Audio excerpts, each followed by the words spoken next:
venir auprès des personnels pour leur exprimer d'abord leur exprimer également les trois axes que nous avions décidés au niveau de la direction interrégionale pour pouvoir endiguer le fléau qui constitue les projections, à savoir réfléchir sur l'aspect matériel, sur la périphérie de l'établissement, renforcer la sécurité active, ensuite travailler également sur le partenariat avec les services de police ou de gendarmerie pour pouvoir appréhender les auteurs de ces projections.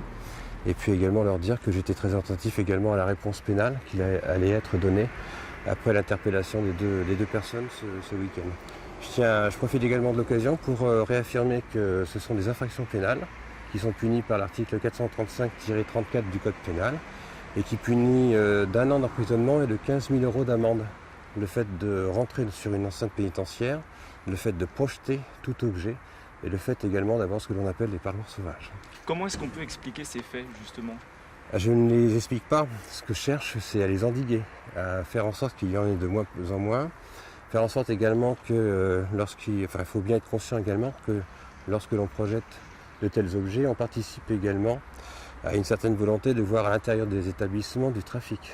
Et mon rôle est de protéger les agents, de faire en sorte également que ces trafics soient de moins en moins possibles à l'intérieur des établissements pénitentiaires de la région. Et selon vous, quelles sont les solutions ? Aujourd'hui, il y a des grands grillages, mais ça ne sert à rien puisqu'ils sont découpés.